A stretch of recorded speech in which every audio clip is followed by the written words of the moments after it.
Événement symbolique, l'Observatoire national des risques naturels a été officiellement lancé le 28 mars dernier à la FFSA. Un observatoire précurseur de par sa création tripartite. En effet, cette nouvelle plateforme a été conjointement initiée par l'État, CCR et les assureurs. Alors, la principale caractéristique de l'ONRM, c'est d'être un projet collectif. La prise de conscience qu'a constitué le choc de la tempête Xynthia et des inondations du Var ont poussé les parlementaires, les assureurs et l'État à accepter de surmonter des difficultés liées à la propriété des données pour les partager ensemble au service de l'intérêt général.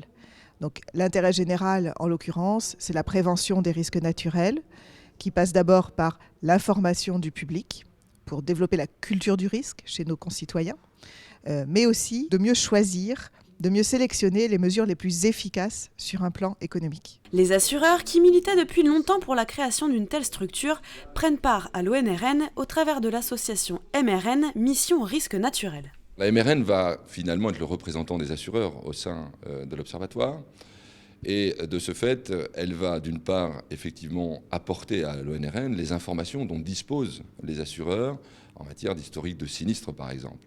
Les assureurs collectent ces informations pour bien faire leur métier. Mais il se trouve que ces informations ont aussi une valeur pour mieux connaître la vulnérabilité du territoire et pour mener les bonnes politiques de prévention. Ces informations, elles existent, mais elles sont très éparpillées, très compartimentées, et il était nécessaire de créer cet observatoire. De son côté, CCR dispose de la même mission de délivrance de données, notamment par la création d'indicateurs essentiellement axés sur les inondations. C'est le sinistre qui, au titre du régime des catastrophes naturelles, est le plus coûteux sur la période historique que nous connaissons. Bien entendu, il y a un autre sinistre qui est très coûteux, qui est le risque tempête, mais qui, lui, est dans un autre cadre assurantiel.